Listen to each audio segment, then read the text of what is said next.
Hello and welcome to Talk a Good Game. It's just finished. West Ham United 1, Liverpool 4. Tom, let's talk about the first 20 minutes. It was 0-0 after 20 minutes. Were you happy with what you'd seen? I thought we were on top of the game. I thought we were in the ascendancy of the game at that point, and we looked to take it to Liverpool. We had the fair share of possession, and it didn't look threatening those first 15 minutes. So I think it was probably the best start we could have looked for in the opening part of the game. But gone downhill from there, hasn't it? What about yourself, Gonzo? Did you think we did all right for the first 20 minutes? I thought we started really well. I said to a couple of the people around me, I thought it was even Stevens. Actually, I was pleasantly surprised actually at the start. I don't know what the timing was, but I really thought we were sort of matching them. Yeah, I have to agree. I thought we were looking really good for 20 minutes. Quite a few times I turned around to someone and said, we're looking good here. I had that chance where I thought it was in, but I think it hit the post and went wide. But I thought we were matching them. I thought we were arguably the better team, perhaps a little bit biased, but I thought we were arguably. But we got a corner on around about the 21st minute or so. We got a corner. 10 seconds later, it was 1-0 Liverpool. Now, what I will say is, I remember Wembley, when we played Spurs, we had an attacking phase of play. It was a throw-in, I think. Chiati was up the other end. The ball came out. Llorente took one touch, wiped out our whole defence with one touch. Bam! Then it was in the net seconds later. Tonight, the same thing happened. Ball come out, one touch by Salah, bang! Our whole defence was gone. Him and Sturridge were running at, I think it was Creswell, well, I think it was three of them were running at him. Slipped in, Salah. Nice finish, Tom. So that little 40 seconds or whatever sums up West Ham's season.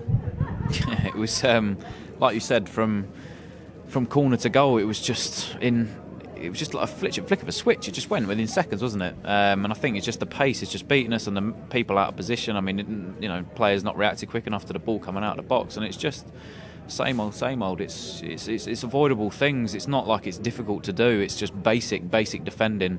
And the people being back from set pieces, and if you know that Liverpool offer that pace on the counter attack, then you have to look at that at corners. Instead of keeping one man back on a halfway line, you keep two men back on a halfway line. You look to counteract that, and it's just awful stuff. And the same with Spurs the other week, that a lot of teams are going to look at that now, that on the counter attack we're vulnerable, and it just again absolutely shocking defending. Let me just check something here. Let me just check my app. The One Football app, decent app, One Football app. It's got good, all the stats you need, etc. We'll put a link in the description below so you can get it. I'm just going to check the league table, Gonzo. 17th in the table now. We've now conceded the most goals in the Premier League, minus 12 goal difference. That second goal is probably justifies and shows just why we have the worst defence in the league. Corner comes in, it hits Mark Noble. I've seen replays of this because I've been fortunate enough to see the TV on the concourse at half time. It hits Mark Noble of all players, goes back, good save by Hart. Matip just knocks it into an empty net. I mean,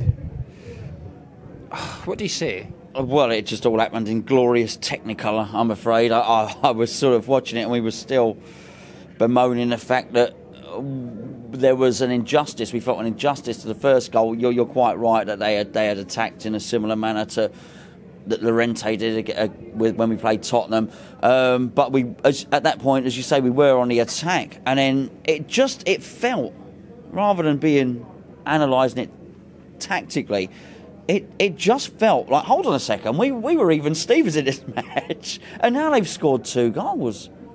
And I didn't think Hart, you mentioned Hart there, I didn't think Hart had a bad game. I thought Hart, crikey, it could have been a lot worse if it wasn't for Hart. He's perhaps been one of the successes of the season in terms of signings.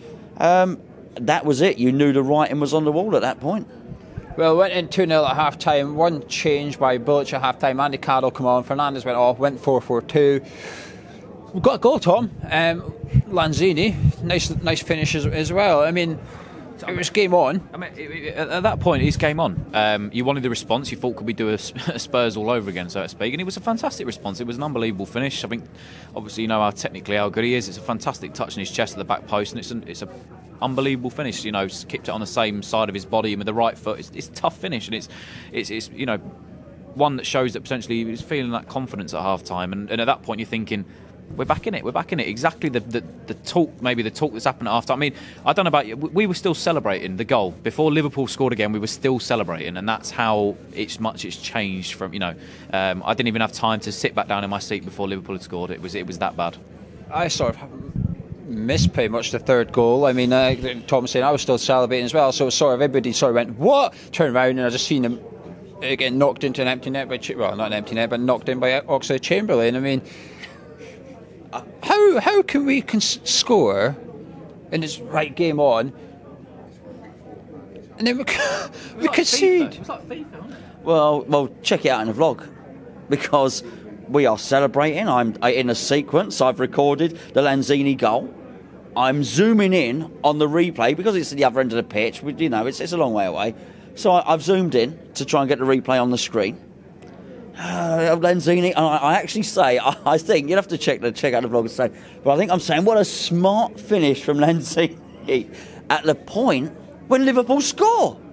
That's how quickly it happened. So I went from elation to depression like that.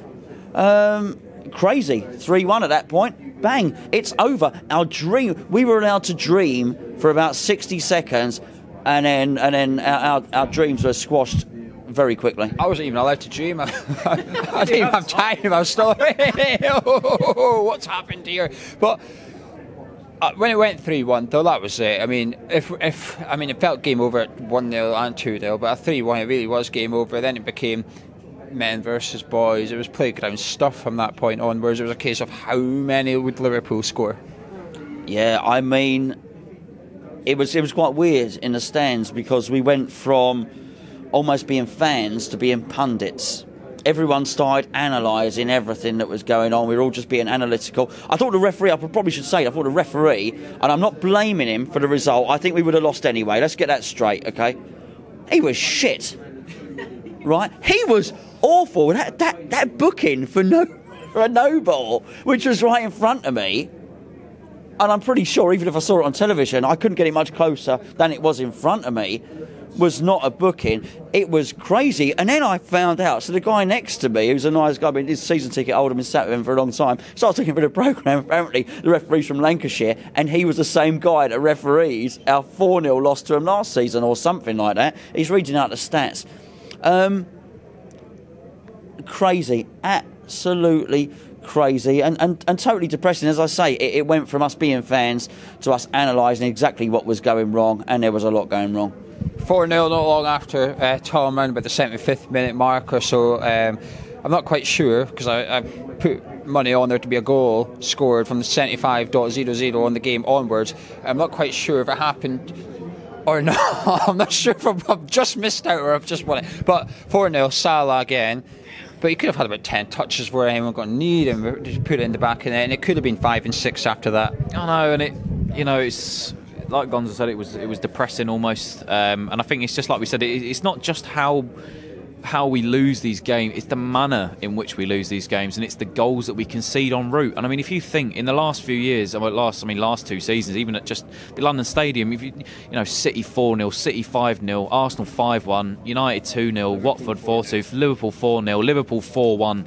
It's the manner in which we lose these games, and it's the way that we concede these goals, and it's just, I mean, this had to be Bilic's last swan song today, and unfortunately, I think this is probably it for him now. And again, you can see how dejected everybody is when we've come out of here. It's not like, it's Liverpool. It's just the way that we've played in the game, and it's just, like you said, it's too easy. There was a few occasions today from Salah, Oxlade-Chamberlain, even Firmino and Mane, that they had too much time to operate in the box, and obviously vice versa when it was the other end. We know how bad Liverpool are at defending, but they communicated well and they closed us down at all points of the game when we posed any threat. And to be honest, it's a tale of two halves, as much as, or two sides in a way, that it's where we want to be, where they are right now, and just where we are at the minute as a club and everything. And we said on Tag the other week for Crystal Palace how listless, lifeless, and what we were. And it just I'd like to reiterate that point I made last week. We just look like a team without an identity at the minute. We just look a team of players, and it's just top to bottom, mate. It is an absolute shambles. And the fourth goal just resembled how much the players had given up at that point, and the fans as well, pretty much. And you saw that by the amount of people that walked out of the stadium collectively at that point. I know you two talk about the passion. I'm not even sure there was the passion in that ground, in all honesty. I think it was almost a case of people were expecting it. I don't think people are getting that upset anymore. I don't think people are getting that angry anymore. I think people are actually just sort of, when it was 4-1, there's people around me. Liverpool were it was raining goals on the pitch, but behind me it was raining elastic bands. People were trying to make their own entertainment in the stands eventually with those elastic bands and stuff. And it got to the point, everyone was where I'd been all season so far as a standing area.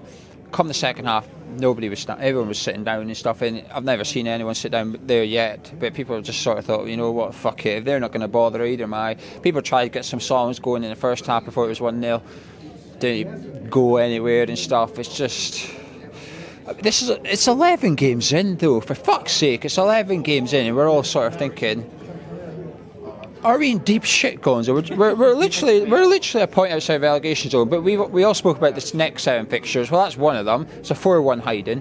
Watford away next. There's an international break. Now we could have a change of manager, but new manager or not, I think we're saying enough. Either that or someone's fired up a Ferrari. Perhaps it's one of the players.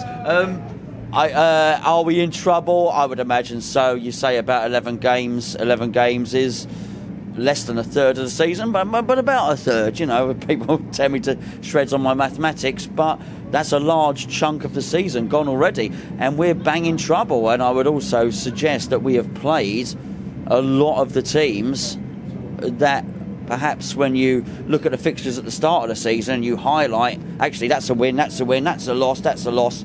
Granted, today you might not have fancied us to beat Liverpool, but you certainly would have fancied us to beat Brighton and maybe Palace and Burnley and teams like that. You would have fancied those. And we've not won those games that you are supposed to have won. When you said that perhaps there wasn't depression when the 4th goal went in, I'll tell you what it was. There was acceptance and the other, and realisation.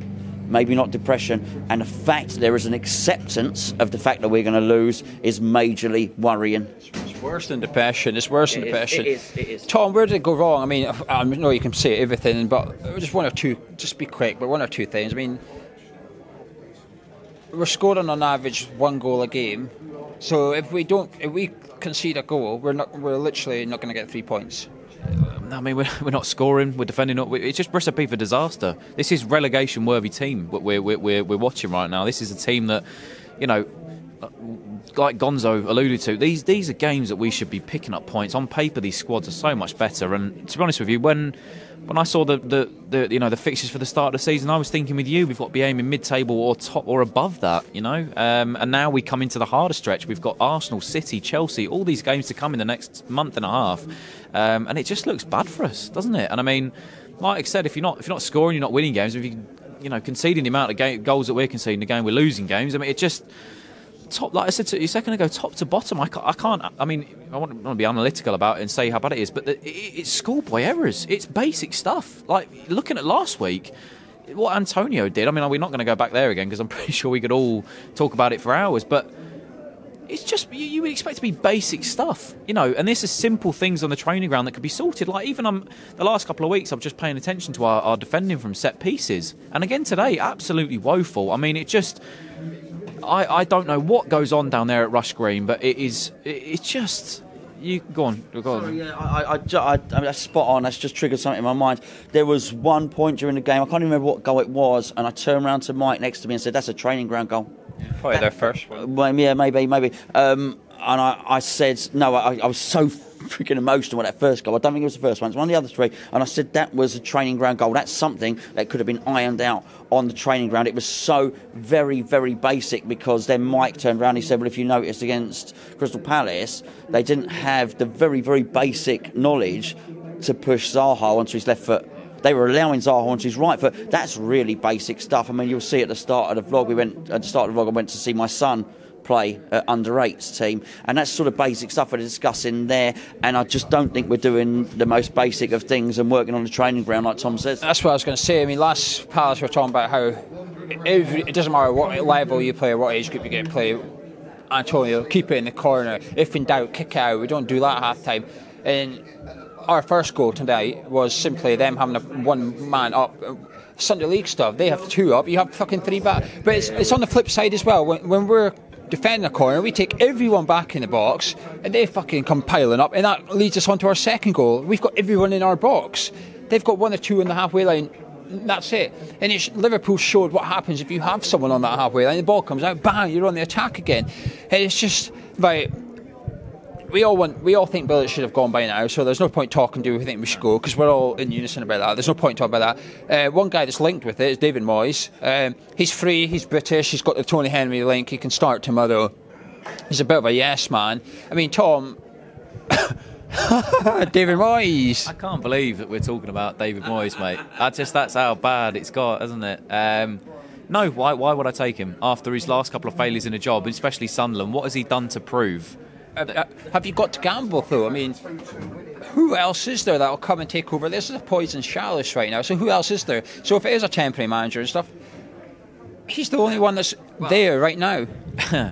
It might be controversial, but do you know what? At this point, I'd rather take Allardyce back, mate. I would rather have that. I know other people would disagree or whatever, but I would rather have that. I would rather have that security back from a man knowing that could potentially keep us in the division. You don't know what you're going to get from Moyes. He's very Jekyll and Hyde. You don't know if you're going to get one side that could be doing what he did at Everton or what he did with Sunderland. You know, especially as well in La Liga. And it's. Do we need security at this point? Do we need to, like almost like we spoke about with Crystal Palace, we need to walk before we can run, in as much as getting a manager who can bring us that security again for the rest of the season? Because we need points at the turn of the new year, because afterwards we've got that same slippery slope potentially straight after New Year. Like I said, the games coming up, they are difficult, so we need someone in there that knows the league, that knows the way that that it's played, and to get us points. So would I be adverse to getting Allardyce back in? No, I wouldn't. But will he come back in? Probably not, because of what happened with the West Ham fans. But David Moyes, I mean, he's a bigger name, I guess, but for me, no way would he be getting in for the job. Me and Gonzo will be doing a cup of tea. It's an international break now, so the perfect time to sack a manager, you could say. Me and Gonzo will be doing a cup of tea and reacting if Bilic gets sacked, essentially. We'll be doing a live stream, so we'll discuss that then. Gonzo, is there anything you'd like to add before we start wrapping this up? No, I don't think so. I think we've pretty much covered it. All I would probably say is it speaks volumes that we have sat here and not been overly analytical about the goals, and we're really just speaking about the wider picture and the broader picture, and that really is the issue here, rather than tearing who was playing at right back or left back. We normally do that in reviews, previews.